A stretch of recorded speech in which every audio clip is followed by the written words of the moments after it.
If you want to learn from the best art teacher in the world, check out Visual Storytelling by Bill Perkins only at New Masters Academy, the greatest online art school on the planet.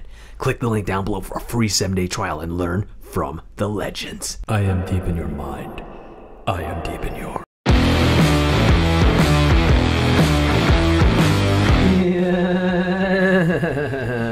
Hey everybody, welcome back to the Honey and Abs with After Hours Podcast. We are your hosts. I'm Vincent, background designer for the Hollywood animation industry. And I'm Janet, the ex-Disney artist turned independent creator, and this is a podcast about all things art, business, and whatever we feel like. Now today we're going to talk about why all creators should start a podcast. But before we get into it, make sure to hit, smash, jingle, touch all our bells and buttons. Over there, please and thank you. Oh my gosh, look at you. Oh my goodness. Do you follow on Twitter the person, the year tracker? Yes. It's terrifying. One of the most terrifying people I follow. If you follow that person on Twitter, they just post a loading bar of the end of the year. Yeah. 0 to 100% done. Yeah. We're almost 100% done. But you look great. It's the holiday season. It is December. We're all cozy. Time for some eggnog, yes? And you look great. I hope you feel great. You're going to feel great because you're listening to this podcast on this Monday morning. Oh, yes. Oh, I think we are going to subvert expectations. Usually we have a recommendation at the end of a podcast, but we are going to just like come right out and say it. Go and watch Ghostbusters. Yeah. I really, really, really like that Ghostbusters movie, man. I really liked it. I really, really like that Ghostbusters movie. Yeah. I agree with the audience score on Rotten Tomatoes. It is a fantastic, fantastic experience, in my opinion, as a casual. I don't really know much about Ghostbusters, and I loved it. I think all the critics are wrong. They're so dead wrong. Kermode, I love you, but man, no. The only review I really liked was Dan Murrell's review. That was like the best one. I think like he really got it. Yeah. Like right. Like that's on like the money. On the money. Yeah. On the money. And I know we're late, but like we were watching auteur movies. We watched Come On, Come On. It was such a disappointing. But Ghostbusters was my favorite blockbuster movie this year. Yes. Ghostbusters is my favorite blockbuster movie this year too. I think we just saw West Side Story last night. Yes. It is Friday now. Yeah. We saw a really late showing of it. That was fine. But then like, man, I saw Ghostbusters 2 days before, and I'm sorry. All I could think about is Ghostbusters. Yeah. I love how much love and care they put into it, and how reverent they were, and how much they actually, at least like, in my experience, it seems like they gave a shit to give the fans like a proper send-off to one of the characters. Yeah, what's ironic is like, I don't think I've ever watched the original Ghostbusters. I studied the opening for school. I copied shot for shot as a master copy learning thing. It's not like to use in my but I was studying the opening, and I think that's as far as I've ever gotten in a Ghostbusters movie. So I never actually watched it in its entirety. And as someone who is completely new to Ghostbusters, this movie, I think, is for people like that. Like you. Like me. And I think the reason why the critics kind of have mixed feelings with it, and like some people hate it, is because they are, I wouldn't say like diehard fans, but they've seen the original and they're judging it in comparison to the original and how like member-berry it is. But I'm speaking from someone who's like, let's say you're bringing your kid, like your 8-year-old, 10-year-old or whatever. They would love this. They would love it. They would love this. If they've never seen a Ghostbusters movie in their life, and you are trying to share your love of this franchise with this new human being, I think this is what this movie was for. Fast 9 came out. A fast movie came out this year, right? Universal. One of your movies came out. Lots of family. Lots of family movies. Yeah. This is the best family movie of the year. This is like, can you tell the people what happened at the end of the movie? So I heard that like the director doesn't want any people to spoil any of it. Oh, okay, yeah. Okay. Well, I mean, I'm just saying there's an emotional high point. That's as vague as we're going to get. It's a very, very awesome emotional high point. Yes. And you cry. Oh, look at that. We're actually like listening to the director. Look at that. It's like pretty cool. It's like usually we're shitting on Hollywood people, but now we're like being super respectful because they showed so much love and care for their movie. And that's why. Yeah. That's why. And I don't want to do that to someone who who gave that many shits. Yeah. Yeah. Where you can tell when a movie doesn't, and the team didn't. Marvel. Star Wars. You cried, and I want to explain something. And just let me tell a story real quick. Okay. We didn't really want to watch this yet. Yes. Because I really, really wanted to watch Ghostbusters, but I have to do my due diligence in order to watch what is considered the last Daniel Craig Bond movie. What did I have to do? Watch every single James Bond movie. Yeah, you forced me to. Yeah, I wanted to do my due diligence, and I wanted to watch the original two. I mean, I've seen them, but I haven't seen them since I was in middle school. Yeah, we don't normally go in blind like this. Yeah, normally. But then we were going to watch this Paul Verhoeven movie. Oh, what was the name? Benedetta. Yeah, Benedetta, which looks like basically a remake of Ken Russell's Devils. Yeah. Looks insane. That movie looks insane, but I don't know. Oh, also Charlotte Rampling's in that. Yeah. I love her. Yeah. But this movie about nuns being lesbian basically, is what we really wanted to watch. Yeah. But then our favorite movie theater in Pasadena, the one we went to after college. I mean in college, the parking lot was closed. They were remaking it. Parks and Rec is turning into a park / parking lot for the movie theater. Yes. For some reason. But it's the only parking area to park at to go to the theater. So I'm not sure if the city is trying to shut down this indie because I was this is upsetting. I circled the street 10 times and I was I just want to watch this movie. Yeah, and it just became apparent that that we're not going to have a comfortable time parking. No, yeah. So I'm okay, well, I guess we got to watch Ghostbusters. Yeah. I mean, it sucks that I didn't get to do the thing, but I've been really, really excited to watch this. Yeah. Because I just had a feeling about this movie. It was ooh, this movie, I got Skyfall vibes. Yeah. The team is gives so many shits. Gives so many fucking shits. If you go back a few episodes to, I think maybe August or September, I predicted that this movie would do well. And it's not that I don't know anything that you guys don't know. I don't have that kind of connections in Hollywood, but I was right. And it did so well, and it's so good. I had my gut feeling was from the trailer.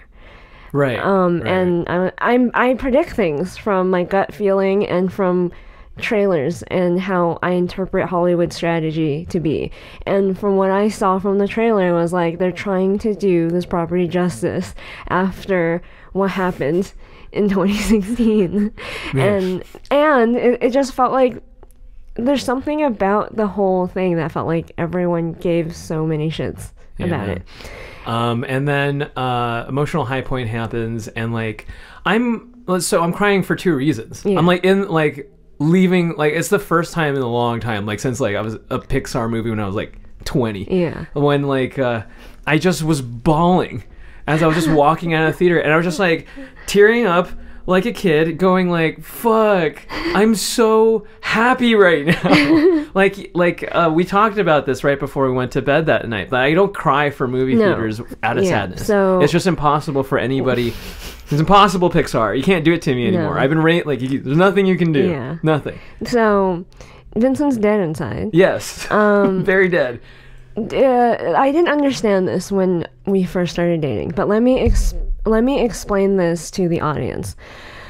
Vincent does not cry at the proper moments in movies.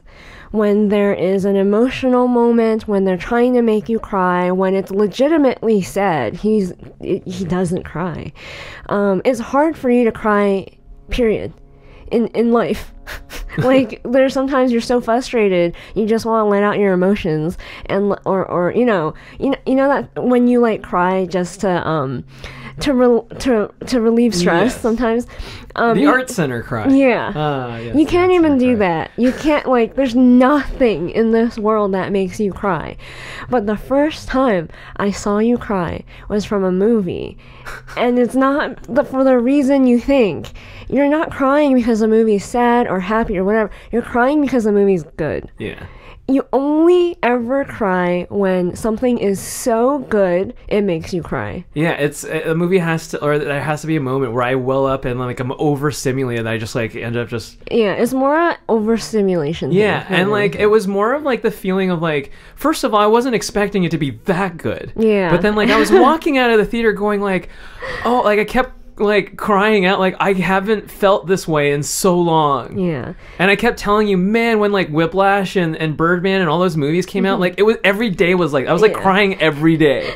Like I cried during Whiplash, I cried during like Birdman because I was just like, oh, this is so fucking good. And then like I just leave the theater and like you know, we're driving like 15 minutes away from home. I'm still bawling, just saying like, this is so good. And like the fact that like all it took was just like half the budget, like less than half the budget of a Disney movie, and people who gave a shit, that's all that it took to like make me feel this way again. Why can't people do that? You don't even have to you don't have to spend so much money. You know, the budget really, when I saw the budget after the fact, I was like, it was nothing in comparison. It was like the fact that it had such a small budget was awesome. It was crazy. Like how many practical effects there were. How many times that they blended like having a real monster, like a real like mannequin or like animatronic of the monster, and then like then it moves and then it's CG. Like that's so fucking cool. Yeah.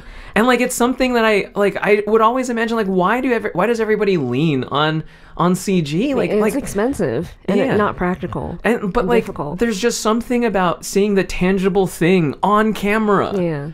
It's really cool. It's really awesome. Like there's this scene where one of the ghosts is in the mall. Yeah. And it's like a really like practical ghost. Yeah. And it's like has slime and gack all over its mouth and stuff, and I'm just like, yeah, that moment too was another moment where it's just like starting to like like, because I never felt that. Like, dude, fuck Universal, you've sucked now. Like fucking like fucking Jurassic Park. Yeah. Like there's just so much fucking CG in Jurassic Park. I'm just like, fuck this shit. I'm not like watching this. Like the fucking Triceratops scene is just like one of the greatest moments in the original. It's just like it's lost on everyone. They just want the raptor chases and all that shit. I'm just like, oh my god.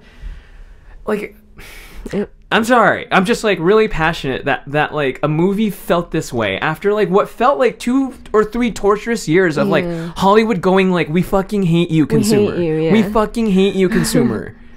Like every time, and then like there's so many movies where like I give it a chance and it just like breaks my heart. Yeah. You're just like, fuck. But then you walk into this movie like, guys, you gotta see this. Like, take your family, take your friends. If you have seen it already, take someone you love and watch this movie with them. It's awesome. It's so awesome. Like a warm hug. It felt like a warm hug, yes. Most of the time, when we go to the theater or watch anything, Hollywood feels like it's slapping me in the face. Yeah.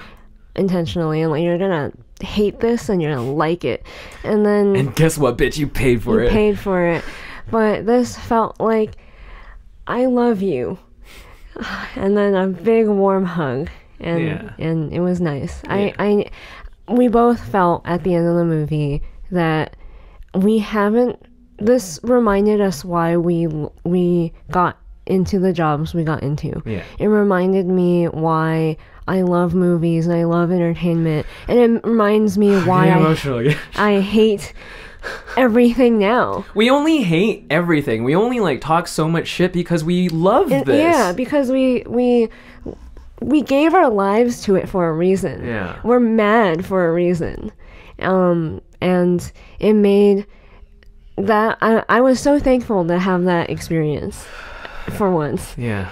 After all this time. Ghostbusters Afterlife. You have to see it. You have to see it.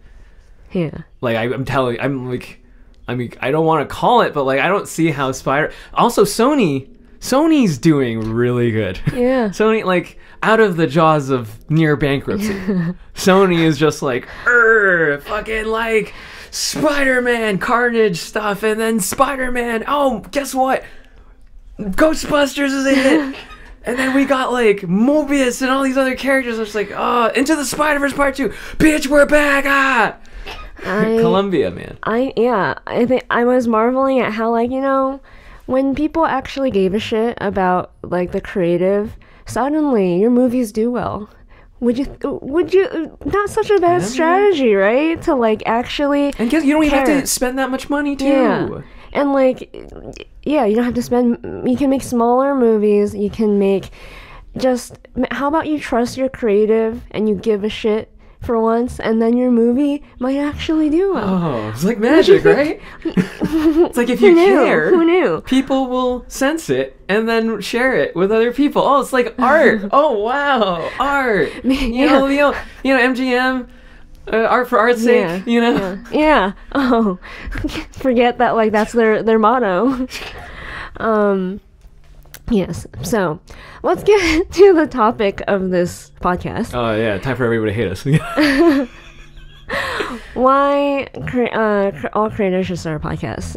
The reason why we're talking about this is because I was recommended this Ben Shapiro video where he went to a college. But Janet, people are screaming that Ben Shapiro is a white supremacist. Yes, I don't care. I don't care if you think he is.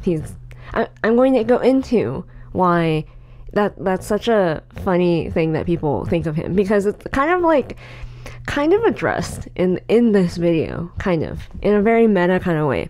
So like I was recommended this, and it's him doing some kind of like debate at a college. And it's not like a traditional like debate with him against someone else. It's like he's up on a podium and all the college students come to hear him speak, and there's like a Q&A and they can like debate him basically. So I'm watching this, and if you don't know, these are the type of videos that made Shapiro famous. Yes. Like astronomically famous. Yes. I think because they've turned into like meme shit where people like 7 million views, just people just watching this stuff. Yeah. And I realized that like, because of like the restrictions are not as like intense anymore. He used to do this all the time. This is like part of his job, part of his existence. And now that like he can go and do this again, like this is the first time I've seen him like truly interact with other people, and like this is where he shines. Like in these like comebacks and in his debate style and his ability to speak and everything. Very fast. Yes. Very quick, Mr. Shapiro. Yes, very, very fast. I wish I could be as fast as him and Michael. But the first thing I noticed about this, I'm not going to really get into the content because I don't care. I disagreed with a lot of his points in that thing, actually. And it's the first time I realized, like, I don't think I'm a conservative. Damn, if Ben Shapiro's like, I challenge you, you're going to be like, oh, okay, let's bring it. No. I don't want that. But, yeah, I was just like, I don't think I'm conservative. I don't think I'm a liberal. I don't think I'm anything, really. You are an anarchist. Maybe. I don't know. I don't know what I am.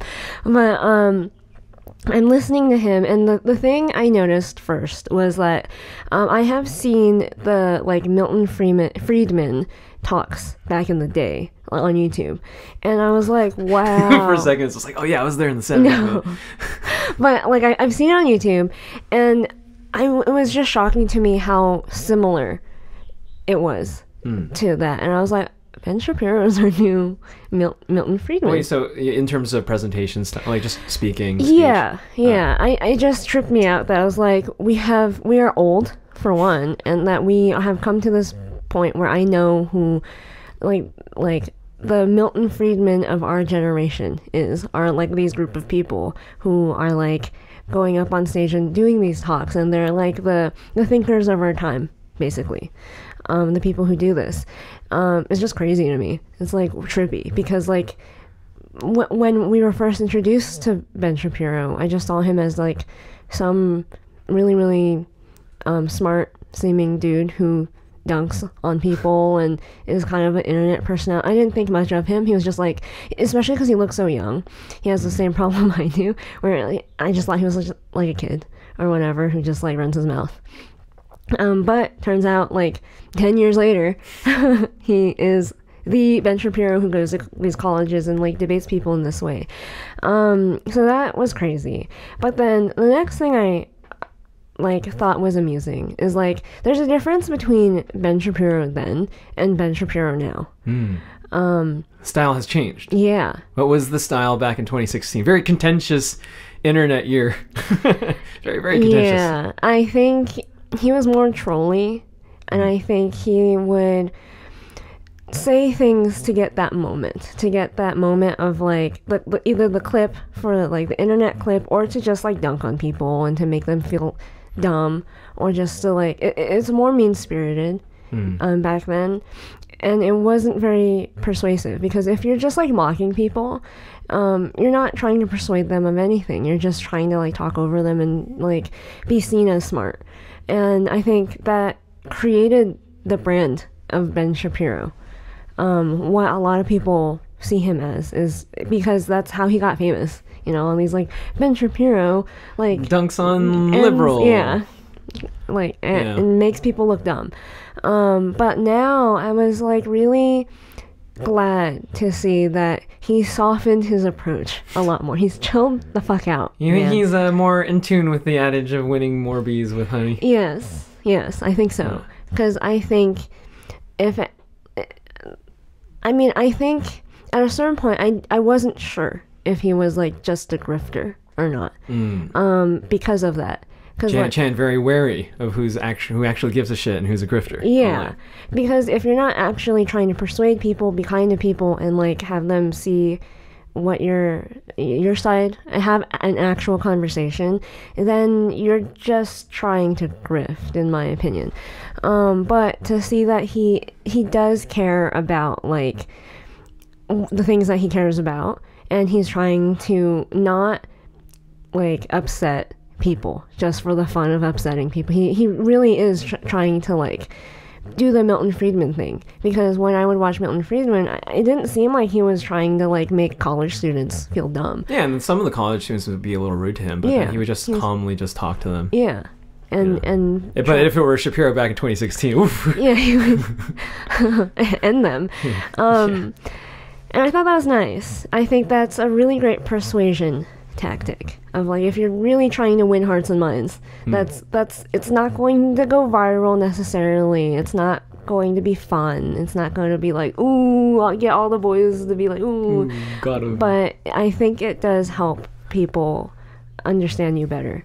And the next thing that really grinded my gears, but I thought was really fascinating, the college students were really dumb sounding. But I don't think it's just now or anything. I think they were always like this. Because if you watch the old school Milton Friedman firing line stuff, the college students are the same. Yes. Now that you are... I was watching a Thomas Sowell one. Yeah. And then there was like a college student that like, I kid you not, like you transport him to this present, this is the same person. It's the same person. It's like... it's ridiculous.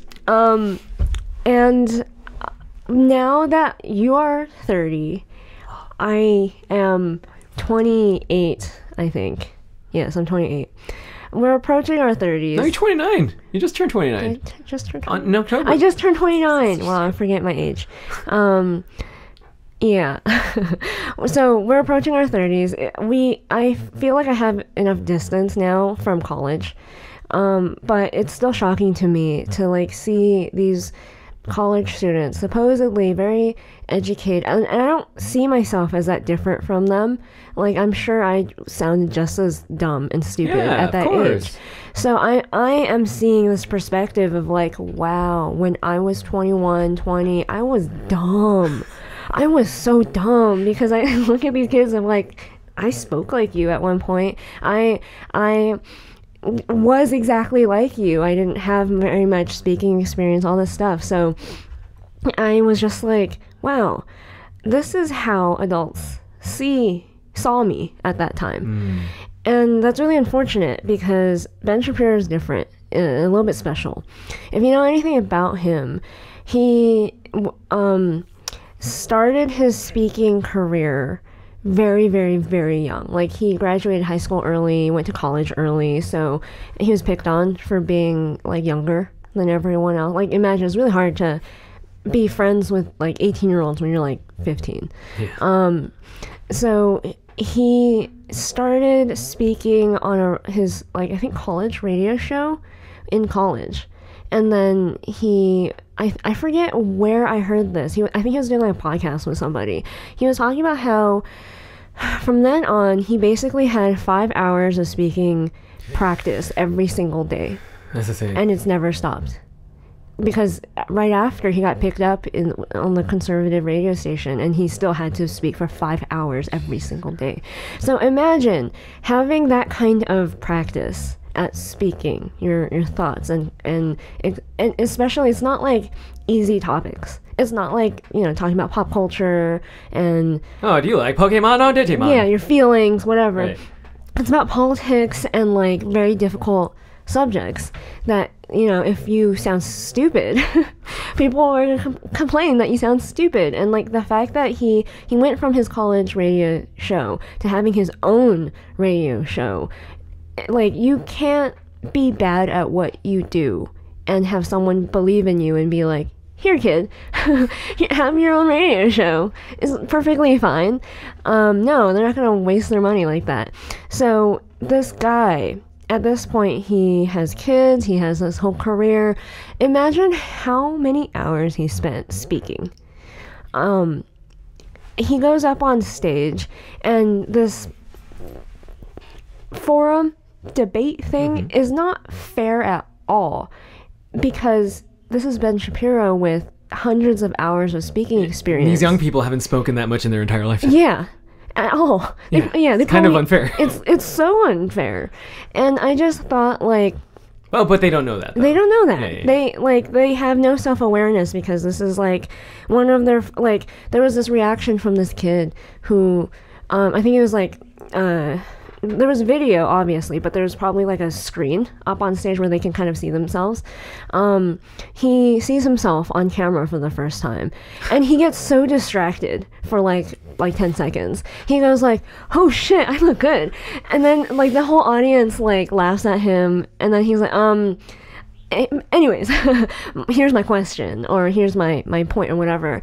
And I was just like, there's like small instances like that I'm like, even though these kids, technically Gen Z, they grown up with phones and social media and being aware that they could be recorded at all times and they have to behave accordingly, they lack the kind of experience that Ben and even we have being on camera and speaking their thoughts. And I thought, like, man, this is not a dunk on young people. I think everyone should start a podcast, because you don't actually understand how you come across, how poorly your speaking ability is, until you try it and you practice it and you do it. And I think everyone should practice it and do it, because it's upsetting to me that so many people, like, knowing that I was like that at one point at 20 years old, have never gotten this kind of practice before 10 years, 20 years later. So they're going to grow up and turn into 30, 40, 50-year-old adults who can't speak and communicate very well. They do. They go, sheesh. Yeah, and sound dumb. Like, what does that mean? That's so weird. So that was the thing I took away from it the most, that like most people have zero public speaking experience, and it shows. And I think it, like, if as a society we are going to like progress, we are getting dumber. I think if we're not asking people to like practice and do it for yourself so you don't seem dumb and stupid. But also, another thing I noticed is these kids don't actually disagree with a lot of what Ben Shapiro believes and thinks. And a lot of the times they'll like go up on stage to like do the thing to try to like get Ben on something because they think they're expecting like 2010 in their hubris, Ben. They think they're going to be the one YouTube video going, I destroyed Ben Shapiro, me, 19-year-old LMU student. You know? Like, yeah, exactly. Great hubris of young people. And they assume so many things about him. And then when he's like, no, I agree with you. Where I think, you know, we disagree is like the solutions to the problems that you're talking about. But like a lot of times he's like, so you and I agree. Like we don't actually disagree in a lot of things. And before he used to be a lot more mean about it, but now he's like trying to be like, no, you have to understand. You and I are agreeing right now. Like it's fun. It's fun, right? Where you don't actually disagree with me. And I think these kids, they are ill-informed because I think they're assuming his beliefs according to what other social media people say about him. So like they follow whoever they follow, and then they go like, yeah, Ben Shapiro sucks, whatever. So like they're really passionate about these issues. So they like, oh, Ben Shapiro's gonna come talk in my school. I'm gonna go like say something to him. And when they go up and they say, they're like confused. They're genuinely confused about like, wait, Ben's not like a bad guy. He's not like the white supremacist everyone says he is. You know, he's a Jew. Kind of hard to be a white supremacist if you study the Torah. You know, yeah, it's kind of pretty tough. And they're genuinely like and there's a part of this that I see this happening on a daily basis when I see people out in public in general. Young people, including like 30-year-olds like us, a lot of people are just practicing speaking. And I came up with this term a while ago to kind of mock Disney employees, because like that's all they do. They practice speak to each other, and it's not like literally they're practicing speaking. They're practicing speaking in a specific way to get validation and to say all the right things so that they can get the job they want. They can be seen. They're practicing being seen speaking.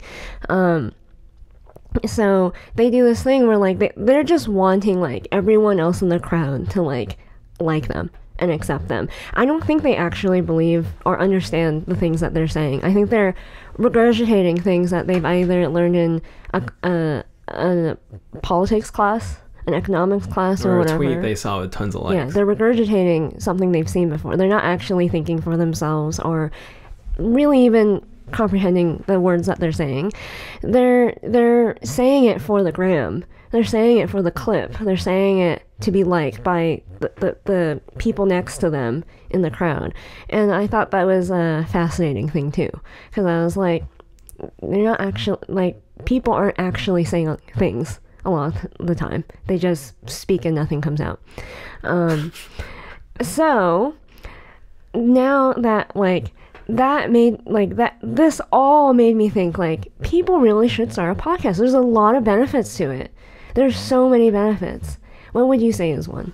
Mine is, well, I'm going to get into nerdy stuff after, but I think just generally I thought I was semi good at speaking. You and I had a little bit of performance. Yes. Tiny little bit of performance in our background, and tiny little bit of public speaking, going like, oh, how hard could this be? Yeah. It's very hard. It's hard. We had 10 whole episodes that we will never see the light of day before we made our first whole episode. Yeah. And I think it's surprising to me how much I've grown in terms of speech, and how much more, and I say like a lot and say but like, you know, whatever. I also like to speak colloquially. I don't want to like not like the other artists on YouTube trying to like sound super what's mine? Like, no, I want to be an average everyday person, and I have a style that I'm trying to build, and I'm like, you know, even though it seems like I'm trying to be easy breezy, I'm actually like really trying to like cultivate how I want to say things and present ideas and be in front of the camera. And that we've done this podcast every week We're about to reach our 100th episode, and I just have to say, it's like, I can do this until I'm very old. Yeah. And like, I've designed this so that like we have all the moving parts that we could just take this podcast anywhere. It's just the goddamn government doesn't want us to. Yes. Right? So that's just like generally for me what I really love. Like, what would you really like? Well, first of all, one of the first things that I notice is like it's an outlet to express your thoughts. It is really like kind of like a journal, but really different from a journal at the same time. I think a lot of the times we use this podcast to just vomit our thoughts and feelings and to express our observations, our reactions to the world too. Yeah. In terms of just like the economics of our favorite companies and theater and the box office, but also like artistry and all this stuff. Like all the things that like we spend a lot of time talking about. We try to share with you and distill it into some sort of less than 2 hour, at least less than 3 hour thing. Yeah. And I think by, these are different kind of thoughts than I would write down in like a journal, let's say. These are like thoughts that really nag at me, that I really want to have like a conversation with someone about, like over lunch or dinner, and just like vent about whatever I am obsessed about currently. So I've been listening to How to Win Friends and Influence People by Andrew Carnegie. It has been really, really, really helpful for me as a very unlikable human being. If you would like to listen to this book as well, head over to audibletrial.com/the Honey and Absinthe Podcast to get a free audiobook. I highly recommend this one if you're into business, if you're into self-development. That's audibletrial.com/the Honey and Absinthe Podcast. It's different from journaling in that like you are actively trying to communicate your thoughts to somebody. Journaling is for yourself. If it doesn't make any sense, it's fine. And no one's going to read it, whatever. But when you have to communicate your thoughts to someone else, you have to be a lot more critical about the things that you're saying and the things that are coming out of your brain. Because whatever your thoughts are kind of vague or don't make any sense, or you're being a hypocrite or whatever, when you say it, it's different from like when you write it. Like when you say things, it really affects yourself, your self-identity in a lot of ways. And I think if you say things that you don't stand by, it's really hard to have a podcast unless you're like expert grifter or something. So you have to really develop these thoughts. You have to really get good at speaking these thoughts. Otherwise, you're going to get really frustrated at yourself because you can't seem to like voice your opinion or speak or whatever, and truly communicate. I think that's an immediate thing that I noticed about it. And I got really, really into the production side of things, and that's the geeky, nerdy stuff. Like it just started with a recorder mixer, who's back here, and then two mics, and then like I was working.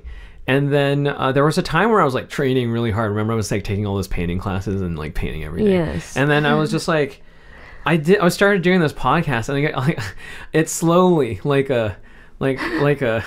don't know. It slowly crept up and was just like, I am going to become your new obsession. Yes. The capture of sound. Yes. Capturing sound and making sound and compressing that sound and all of this stuff. Like I got really, really obsessed with it. About how like it's important to become like a multimedia artist in the previous episode, and sound is so important for that. Like if you are just a creative person who can write or paint or make music, that's all great, but video and sound are like the top two most important skills you have to learn, and it takes a lot of effort. Like you are a lot better than me at sound and recording sound, and I'm a lot better than you at this point at like recording video.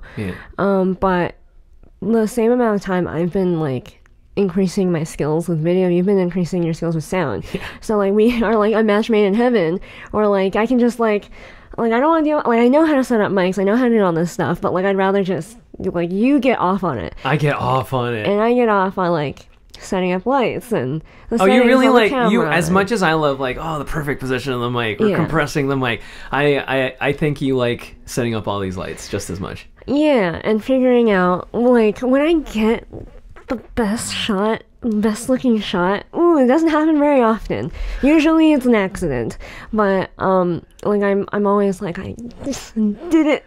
I did it. It's nice not being in control. Like we're overly experienced with like art and drawing that like we don't get to feel it very often. Yeah, it's nice to feel like you're starting from zero again. Yeah, it's awesome. I also think a really, really, really, really important part of doing a podcast, whether it's audio only or video and audio, is you get used to seeing and hearing what you sound like and look like. Mm-hmm. That's so important because it gives you more self-awareness. All these college kids and people that we see every day, what they lack the most is self-awareness. And you might think like, I'm self-aware, I don't have a big ego, I'm humble, yeah, and all that stuff. Things change when you see the red dot on the camera. Yeah. It's not until you record yourself speak and then listen to it back do you realize how dumb you sound and how uncool you actually sound, or trying too hard, or arrogant, or whatever. And it's not until you hit record and watch it back on the video that you truly see how you come across to other people. I think people should humble themselves more by doing that, because like it's still hard for me to listen to our podcast back after we're done editing and everything. It's really hard for me to watch my own videos sometimes, because like it's just weird. I will never be 100% comfortable with it. Like some certain actors don't like to watch their own movies for the same reason. It's just weird. But I understand how important it is as you're learning to at least do it. You have to do it occasionally. Once it's done, that's different. Once it's done, I'm probably never gonna like look at it ever again. But like when you're in the process of making the thing, it's so important. One of my mentors and past boss, Christo of the future, he I forgot in what video or something, he talked about how when I was like the first guinea pig for the podcast. Like the future podcast, I had to sit there while Matthew tested out the mics, and he would like tell all his interns to like speak through the mic so he can like check the levels and stuff. And it was so different to the way it is now. It's like crazy now.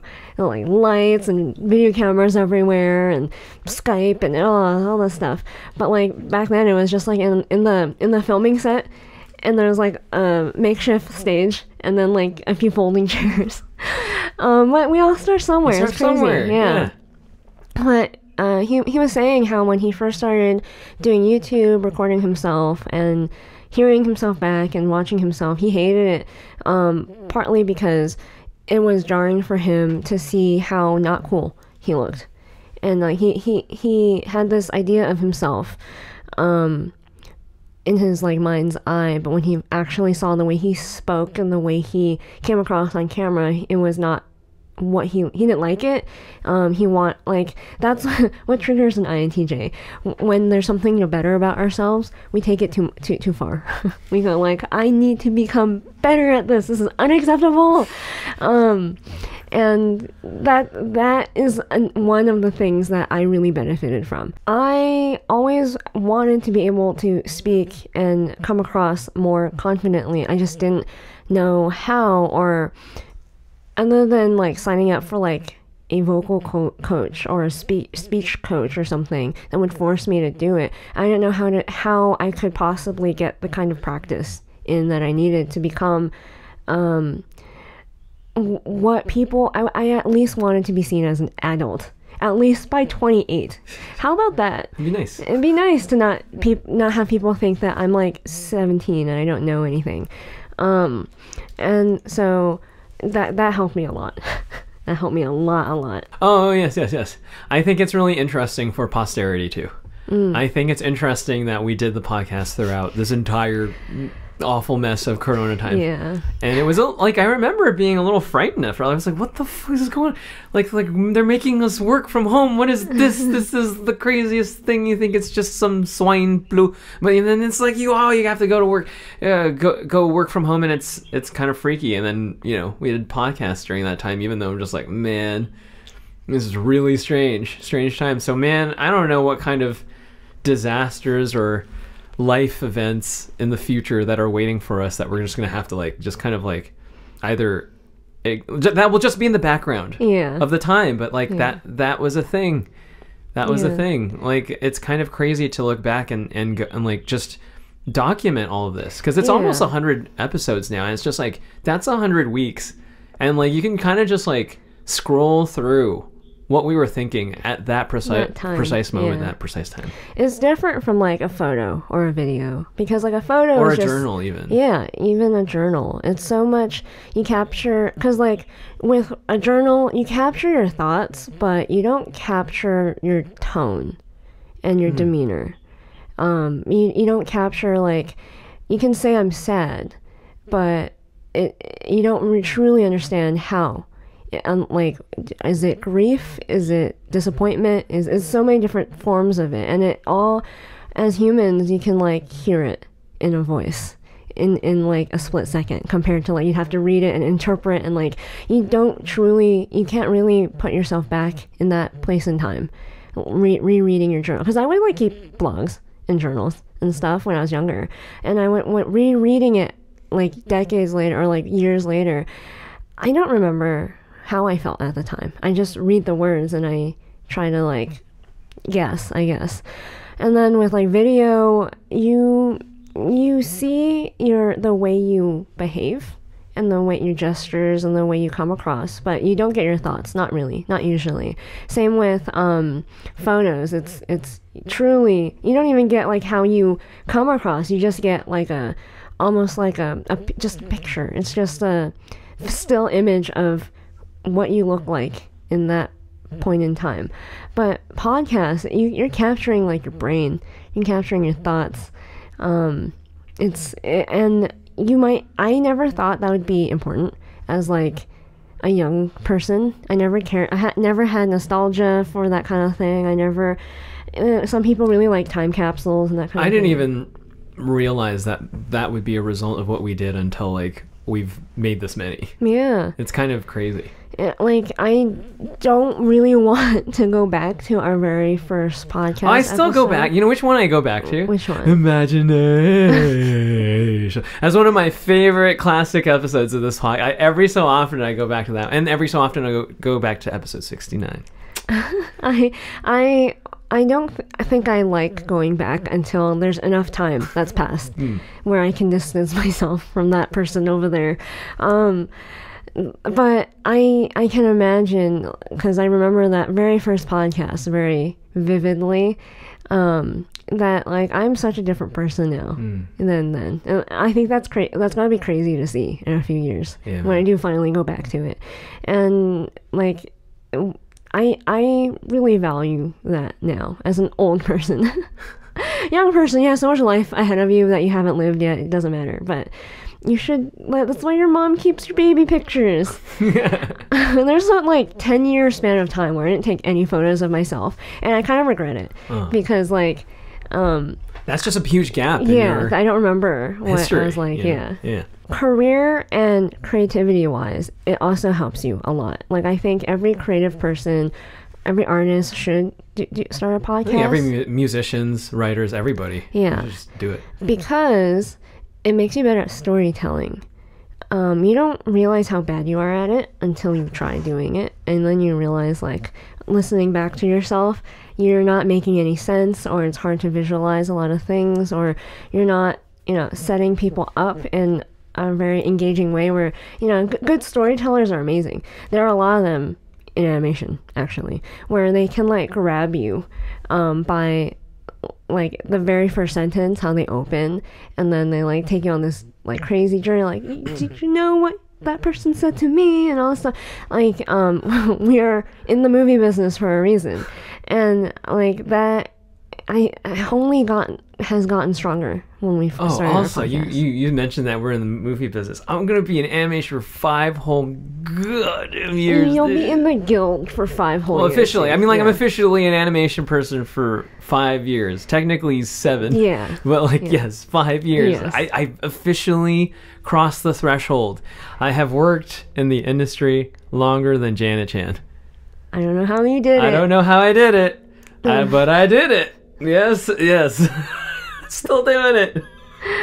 It's kind of amazing. It's amazing that you allowed yourself to suffer for this long. Hey, man. I love the man. That's commendable. The man sent me a jacket recently. So, Vincent's show sent him... what do you call it? Like, varsity jackets? Every show does this, by the way. They'll make like a t-shirt or a jacket or something. It's my first one. Oh my god. I'm such a bitch. I fall for this shit so easily. This is why I still work. And this is why Janet left. It's a really nice varsity jacket. It's so nice. I haven't even put it on. Usually it's not that nice. Usually it's like some American apparel. You see Disney shit recently is awful. Yeah. The shit that you got like a really ass jacket. Yeah, it's like a Bella Canvas jacket that they paid like $5 for. Yeah. This was like it has like embroidery, really nice. It had patches on it. It's like a nice varsity jacket. And I was like, what is this? I open it, I see it, your eyes light up. You're like holding it like so happy, like you feel like so thanked. You feel so like someone cares about you. And you have this like giddy feeling, like smile on your face. What? I don't know what you're talking about, man. I'm just like frowning and like so ready to sell it on eBay in 2 seconds. I was like, no. You were like, I'm keeping this on. And I'm like, you are such a disappointment. This is exactly what they want. This is exactly what they want. And you're like, I don't care. It's so nice. For posterity, man. You're like, That's how they get you to work harder. Oh my god, they got what they wanted. They did. Mm-hmm. They did. They paid for it. Oh, they did. No. And they got it so good. Oh, fuck. I also think you develop better listening skills. I think most people need better listening skills in terms of like when you start interviewing people, you don't realize how bad you are at listening and not talking over people. What's nice with us is that we can talk to each other and we practice that every single day, even though we're not always going to be interviewing some new person or whatever. But most people, this is what was weird for you when we first started dating. I don't like to talk about myself, and you're really good at making friends and influencing people, and you love just letting people talk about themselves to make the friend because it makes them feel listened to and special and stuff. So your strategy when you're meeting new people is just let them talk about themselves. That strategy didn't work well when we first started dating. Because you just don't talk about it. In fact, I don't think anything goes on in your mind. No, I'm like meditating most of the time. Janet, I'm telling you this. I mean this. I really mean this. There's nothing that goes on in her. She doesn't have like internal thoughts. Very rarely does she have internal thoughts. And if she does, it's like do like random stupid shit. Yeah. It's like nothing, like inconsequential stuff. Yeah. But like most of the time your mind is clear. My mind is just like yeah, too many thoughts. Like in my mind. You need. When I got you into meditation once upon a time, and like I think it was hard for you at first because you had too many thoughts. My new form of meditation is playing the drums. Yes. It is just awesome. I cannot think about anything else. Yeah. Like, I just like I'll fuck up. Like you just have to be that on. Like you play a little bit, right? Yes. And it's like it's something else in terms of like focus. Yeah. Focus. It really. So I have. Some people have told me I probably have like female ADHD because I have this weird thing where like I focus a little too hard sometimes. Where like I literally won't hear sounds anymore. I'm focusing so hard. Like, my focus is like so intense. But like for most things, if I don't care, I can't even feign interest.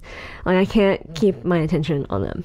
But with like art, drumming, things I care about, like sometimes you'll be talking to me and I would be like, huh? Like 10 minutes later, what? I was focused on reading something or whatever. I was editing. Yeah. Yeah. And you'd be like, you didn't hear a word I said. Nope. I'm like, nope, I didn't hear anything. But I think most people need to stop talking about themselves and start listening and start getting better at, like, if they're gonna talk, say something of value. Because I think people who probably see social media people and maybe listen to this podcast think like we like to talk about ourselves a lot or whatever. No, we like never. So whenever we interact with people, they're very bothered by how little we actually share about ourselves in our lives.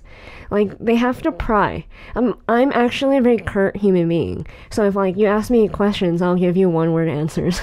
It's very... Unless you tell me you want more like, me to explain myself, then I can talk to you for an hour. And I don't feel comfortable making the interaction about me. Yeah. That's my thing. Don't like it when people are interested about like, it's nothing amazing, I promise. Yeah.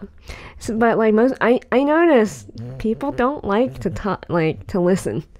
People, that's why I keep my answers short most of the time. People don't care that like about what I have to say. They just want to talk over me or whatever it is. I think when we first started this podcast, I thought no one would listen. Me too. I just really thought like no one would listen, and I actually wanted to do a lot of this for this speech stuff. Yeah, not for, you know, because developing an audience. Yeah, because we had this plan of doing conventions and being in front of cameras, because we knew like, oh, we need to talk good, and we're awful at being in front of the camera, so better do this podcast. But then like it just started off as just practice, and now like there's these people who listen to us, and now I'm like, oh shit, there are people who actually listen to this. I guess we have to try harder, I guess. I think we're trying just enough. I think so. I just want to try just enough. But I think it's kind of amazing how many people, because I just feel like we deliberately just get into trouble a lot of the time. But it's kind of, yes, it's very fun. But like I think it's just shocking how many people just like are still on our side after so long. Because we're so Zappa about this stuff, man. Remember, like, Zappa said, like if people like me, I deliberately try to test them. Try to test them. And it's just like awful. I don't know why we do this, but then it's just like, I don't know. I never wanted to end up like every other art podcast where they just talk about themselves and their career, and I had like, you know, I'm fucking like 50 years old and I have all this experience doing all this shit, and I never actually did anything. Like, I let me tell you, I would want to get into people's heads. I want people actually talk, because that's like a lot of that type of conversation is a conversation people have at work, and it's like that practicing speaking bullshit. And I'm like, no, I want to talk, like man, are you uncomfortable with, you know, everything now? Are you happy that things are lucid? Like, I want to have like these conversations with you. Like what was the last movie that made you feel really good? Like, so just like something meaningful. But I just don't want to talk about the career stuff. I can talk ad nauseum, wax poetic about like, ooh, making art and how awesome that feels. Because that's fun. Like, I want to like know what you're thinking when you're making art. But whenever it comes to these like surface level conversations about career and like stroking each other's back and then name dropping and then like all of this stuff and then oh my chorus at the end, like, you know, like it's just like it's just like, no, I just want real people. I just want to be real people, real artists, because it's like all these people, I know like a lot of these people on YouTube, they like go to the bar with their friends and they're just not like the same. Who they are. They're like, I just like we know, but we know, we've seen these people outside of YouTube. Trust me, they're different people. We're the same. We're the same. We're just as bitter and fucked up in the head. Like, maybe we'll probably be more shy, or like we'll talk less, but but like we all have our hang-ups and stuff, and I just like it shocks me every time just like to see like 200 people. What the fuck? Like 200 people? Yeah, it's like weird. What? That's weird. Like, I understand when you make a really good like social media video. That's cool. Like, oh, that people found that helpful. I'm glad. I hope they imply. Like, there are some filmmaking YouTube videos that you made where I saw pretty big creators do what Janet did. Yeah. Like immediately right after. And then I was just like, look at that. Look at that. You're teaching the world. You're making the world a better place for creators. Janet, the selflessness. So giving. Janet's so giving. The unsung hero. The unsung hero of YouTube.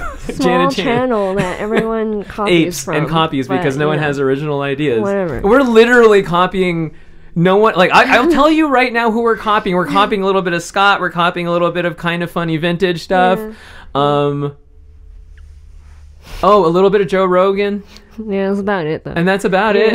That's about it. Like, and then it's just like 100% us and like our own style and our own way of saying things. That's it. Like, I'm not looking at anybody else's channel other than the same bullshit I watch every day. I think, like, the whole people, you'll be surprised how many people agree with you. And then when they don't agree, you'd be surprised how respectful they are at disagreeing with you. You and I both, I think, understand how kind of like black sheep we are. An artist always tends to be. And we are like the black sheep of the black sheep. Of artists, yeah. Yeah. We're like super black sheep. Like, I am a lot more like analytical than most artists tend to be. You are very irreverent, and like you are very not afraid to be the dude bro that you can sometimes be. Let me borrow your fucking subscription. And I have please. Not just in like a lot of times when people go to art school, they go like, oh, I'm finally with my people I actually want to be friends with, and people who understand me finally. I have never been understood in my entire life, ever, because like I always say, I'm INTJ and I'm a female INTJ, so I am like 0.8% of the population. All of my life, even the artists in art school don't understand me. It's bizarre why you're even with me, to me. I always thought I would die alone. Because I'd have to just accept that like I will never be understood in my life. And to find that like there are other people who are like, oh, I'm an INTJ too, and so much about me makes sense finally. And like to see that in like comments, it's like crazy. Oh, there's someone who emailed you who's kind of like that too. Yeah. Like I never like even took a look at this stuff. I remember when you you didn't even recommend it to me. You would always talk about this Myers-Briggs stuff, and I'm like, oh, what a bunch of bullshit. Yeah. And then like I just got bored at work one day.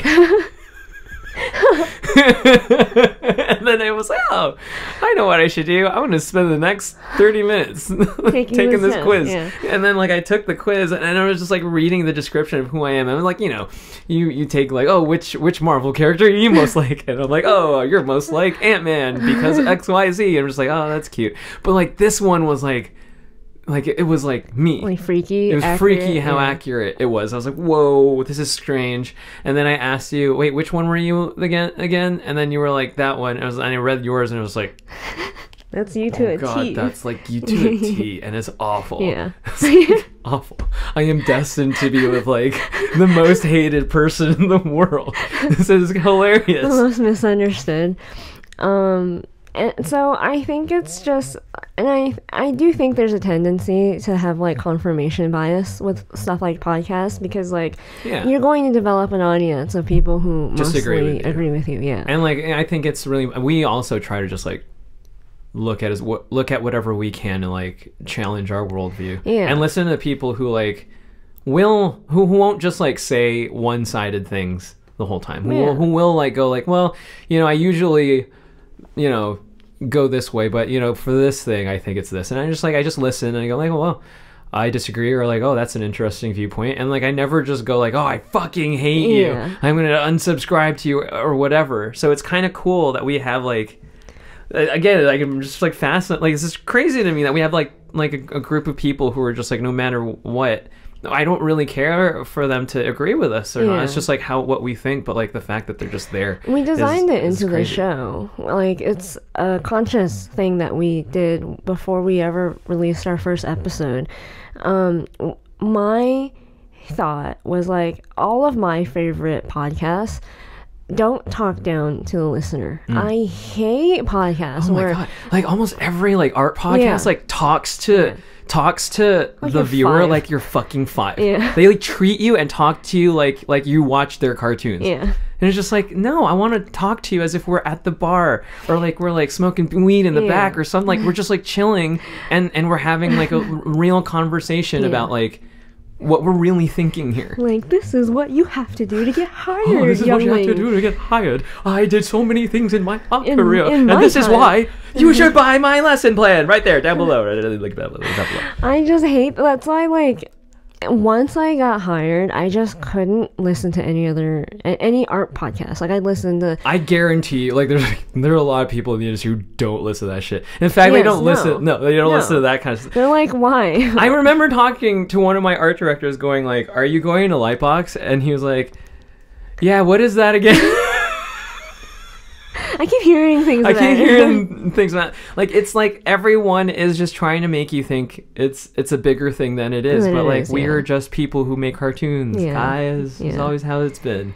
I think when we got the ball rolling, what we realized that this tone that we have with the podcast ended up being kind of like water cooler conversation. I think we this was like one of the many names was like water cooler or something, like Honey and Absinthe water cooler. After hours office hours, those types of things where we're just potential like names. This is the type of stuff, you know, your boss is, you know, wherever the fuck, and like you're behind the water cooler and go like, man, you know, you're talking shit. Or you're just talking about that movie you watched like over the weekend. And like the fact that we come out with this every Monday is why, like, we kind of, that's something we designed in too, because like we wanted that whole like, hey, it's Monday, you know, you got the case of the Mondays, you know, like when you first walk into work on the Monday, you're not doing work. You're not doing work. You're just like talking and dicking around, and you're just like, hey man, what did you see over the weekend? Oh man, you know, like, man, this politic thing has been frustrating me. Did you see that shit on the news? Like all that kind of stuff that like real professionals do behind the scenes that no one wants to admit because they want to look hireable.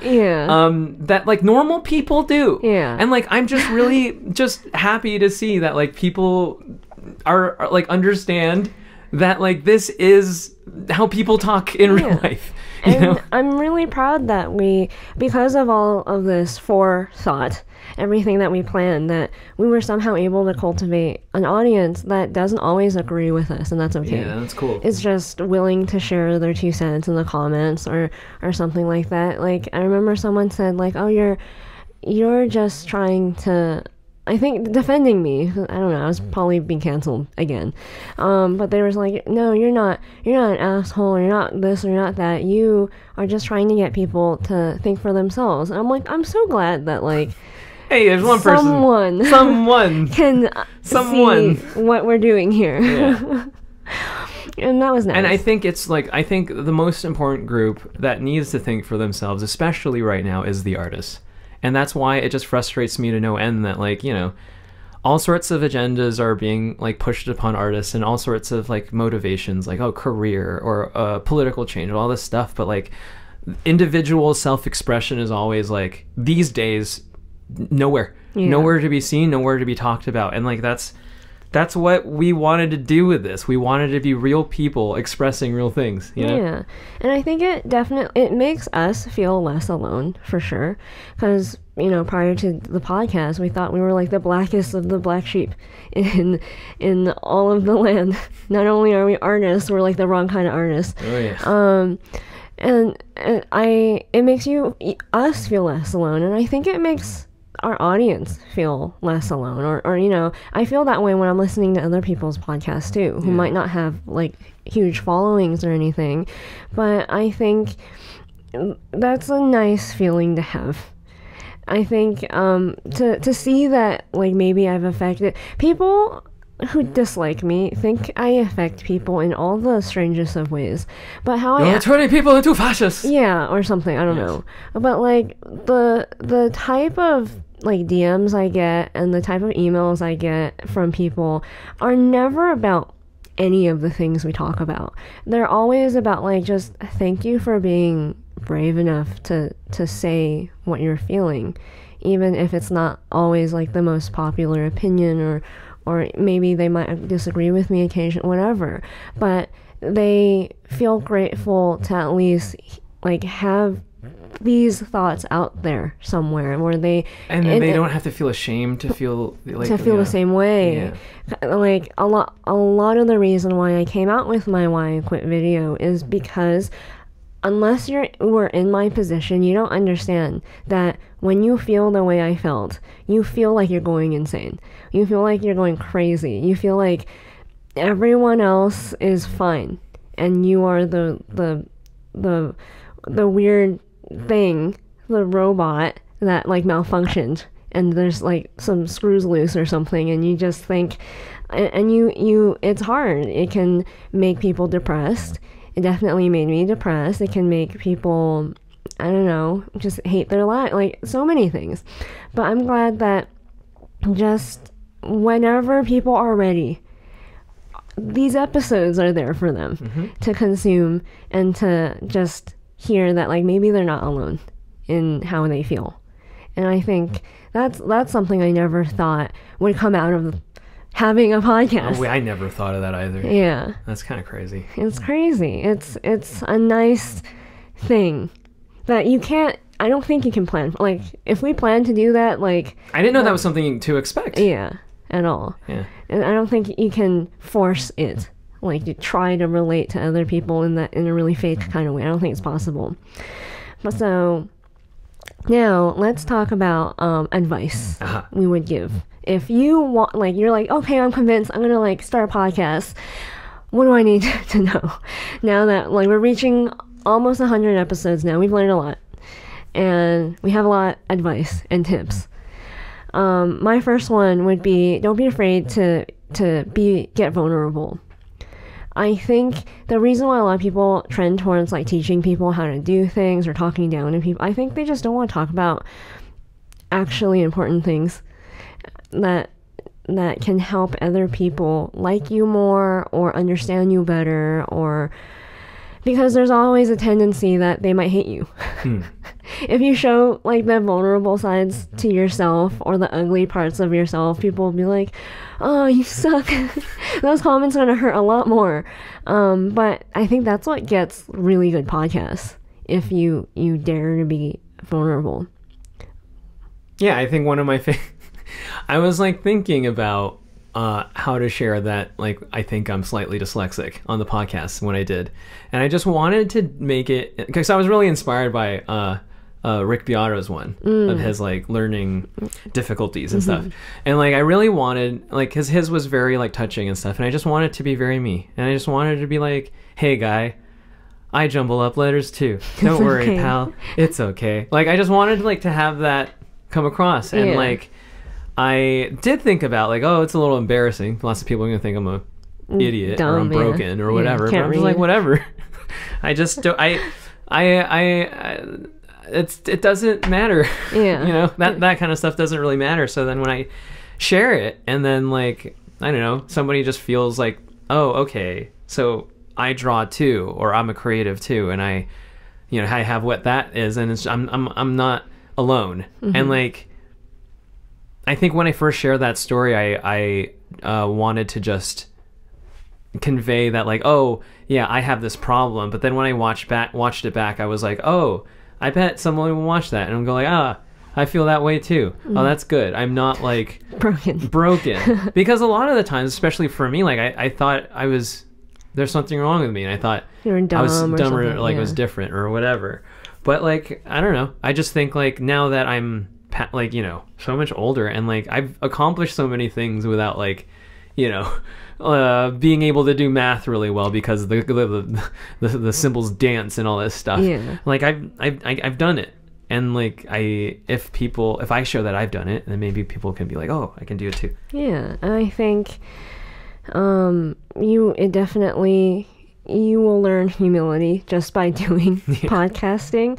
But because you're going to share something about yourself that like, oh man, this is like something I share with like a date to make myself sound cool, but I'm not sure if it's something like I want to share publicly. I think it's normal for people to hear or watch back video or recordings of themselves and be like, I rock. I am amazing. I don't think that's a normal I think most people go like, God, I suck. How do I be less cringy next time? I think a really big one that helped me a lot, because I think I learned this from some of our failed podcast attempts. We didn't write outlines or bullet points at all. I learned this, I think, also from Christo. I think he said that like he struggled with podcasting for a really long time until his wife was like, I don't know what your podcast is about. So he like spent the whole night writing a script till like 4 a.m. writing a script and listed out all the talking points. And then they did the episode that day, and then it was amazing. It was like light years better than like everything they had been doing before. And I was like, I'm not gonna take it that far, because I like my sleep after art center. I don't think I can do that to myself anymore. But I was like, you know what? Okay, I'll do it. I'll like, this is the thing. Like, Chris talks about like the difference between kinesthetic and I forget what it's called, visual learners, and there's like a hearing one, and then like depending on who you are, you probably learn differently, and not everyone learns the same way. And basically kinesthetic, you learn by trial and error. Visual, you learn by just looking. Hearing, you learn best with things like audiobooks and podcasts, that kind of thing, like hearing someone tell you how to do something. And I think there's like one more, but I forget. I think we both, and you can be like a mix of what, I think we both are a mix of like visual learners, because you tell me to do something, I'll do it. And I'm not going to question you. I'll do it exactly how you tell me to do it. And like, we can also do it by like just watching someone do something, and we'll immediately know how to do something. We don't have to like hear explanations sometimes. Like when I'm trying to teach you how to do something, it's easier to just show you rather than to like explain it to you, because it'll get lost. if I write it down, if I explain it to you. Yeah, I always liked watching teachers draw the most, instead of like, pontificating about whatever. Just like, oh, show me how you do it. I'll do it exactly how you do it. There's this thing in my brain where I just like remember. It's but awesome. There's a danger to people, like, it means like you kind of have a slight superpower in terms of learning, because it means you get things very, very, very fast. Trial and error people, which most people fall into it, if you have to be like, that's a bunch of bullshit, let me try it, and then you try it and you have like your own way of doing it, and you fail, and then you finally go like, okay, I'll listen. Like, that's most students. If you ever taught like kids before in your life, or coach or whatever, it's usually like it's pulling teeth to be a teacher and to try to get people to just do what you tell them to do. Like, trust me, just trust me, it'll work, trust me. But with visual learners, you pick up things very, very, very quickly. Problem is, if people are showing you or telling you the wrong thing, you have to be careful with that, because then you'll just learn it wrong, or it's not. It just like, it's very impressionable people we are. So when Chris said that, like, I immediately was like, okay, I'll do that. And we made like bullet points, and from then on, all our podcast episodes were far better. All the ones that didn't see the light of day for a reason. We had no point, we had no thesis, we had nothing like listed out to talk about. We were just stream of consciousness speaking, and it did not work. I don't know who can do that unless you're like interviewing someone. Even then, you should have like questions prepared. So have a point, have bullet points of like all the things you want to talk about. Like, every good podcast does this. Some people write a full-on script, like last podcast on the left. Their jokes are scripted. I don't think anything in that show at this point is like improv or just off the cuff. Yeah. It's crazy. It's crazy. They're like performers through and through. But you don't always like that's not our style. It's too much work. Because I would have to hire editors or something, like just like people to help write research. It would be like our full-time job to do that. Yeah, this podcast would be a lot better, but I do not want that life. But at the same time, the reason why we like more improv is because our advice would be to be okay to have tangents. Like once you have the bullet points, you have your overall point that you want to make for the podcast episode, then just be okay with like having silly tangents, because that's like the nice thing about podcasts. Yeah, I think so too. I think when a podcast is too rigid and to the point, it's like, oh, well, that's fine. But then like when you go into these non sequiturs and you really get into some random thing that really tells you a lot about the person in the podcast, that's really fun as a listener. It like lets me know too that like if I'm gonna listen again, there's a chance that you're gonna tell a weird, funny story too. It's just like a little bit of icing on the cake, just something that like, you know, a little bit of contrast that doesn't make it so rigid all the time. Yeah, I had a lot harder of a time doing that at the beginning because I'm very rigid when I like write down what we're going to talk about. We gotta address these points, and it would upset me, especially because I was not very natural on camera yet.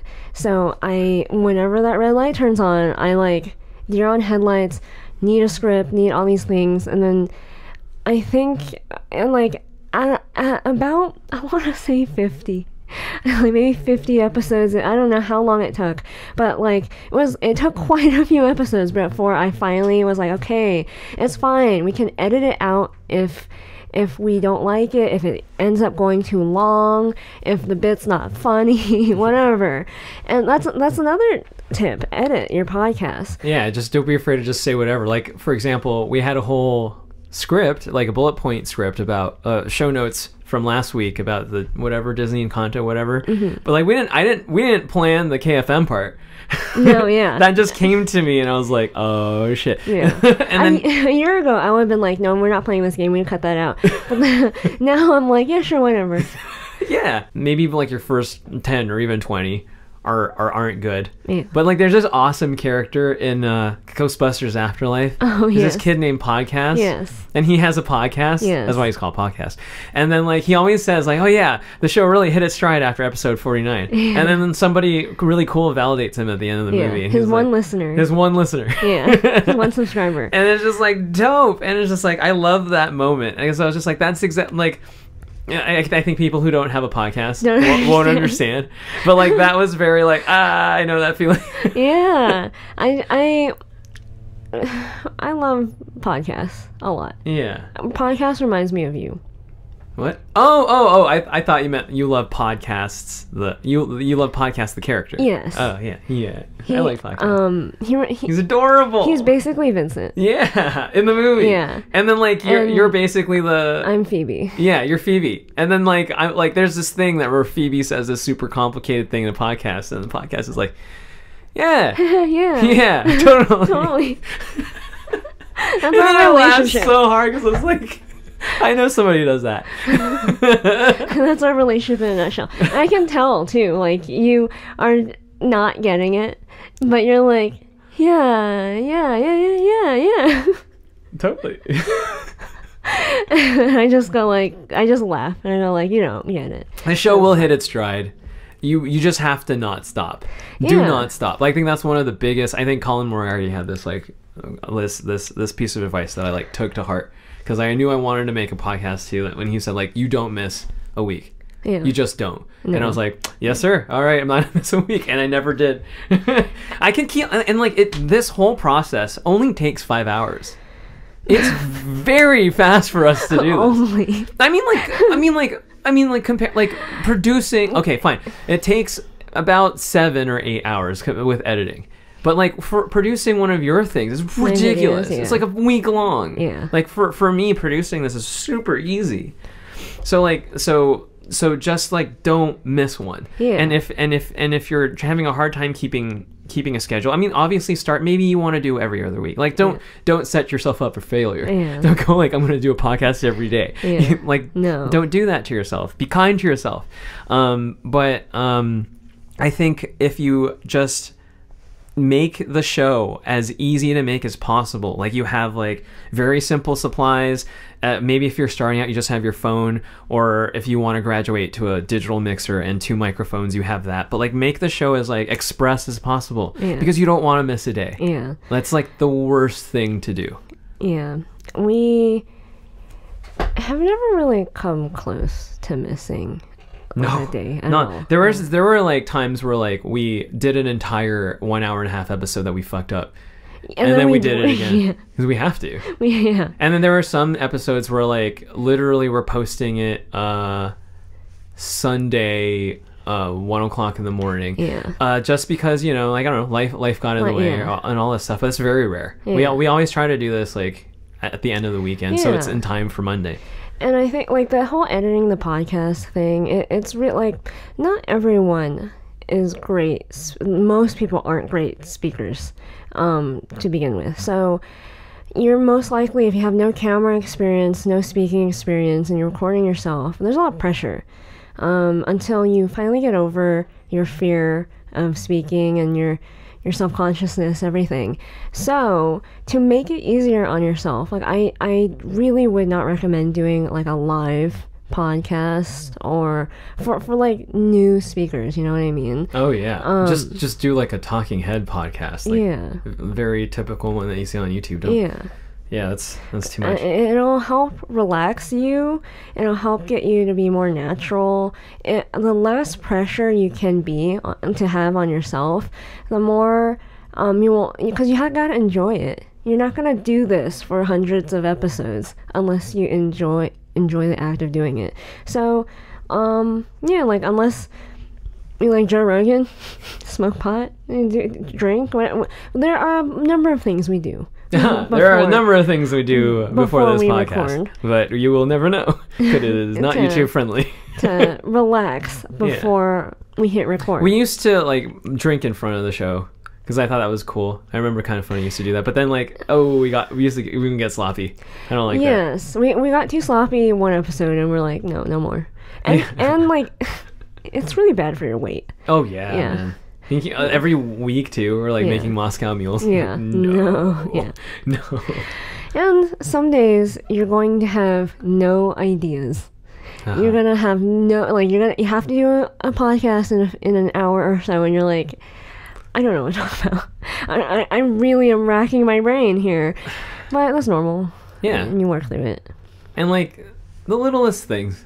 Just literally telling us what's on your mind that day. Like, it could be enough. I mean, obviously try to think of something more interesting, but like, you know, again, just show up. You have to show up. You'll have bad days and you'll have bad episodes, but like, we're at our 100th one. I don't think about that one bad episode we had. It's like an album. It's like, you know, you have your time in the studio, and like some days you get like Let It Be, and some days you get like, I don't know. Yeah, like I don't think Joe Rogan thinks very much about that like 600th episode where like he had a bad interview with someone. Like, I don't. He was hungover or something. Like, no, it's like, oh well, you had our time, we had our time. And that's it. And I guess my final thing is like, I don't know if you've noticed, but a few months ago I did more research. I always do research on how to monetize things better.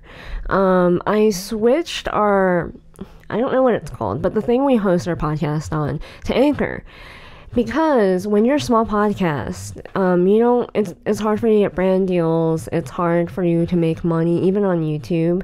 Our biggest audience is on YouTube for whatever reason.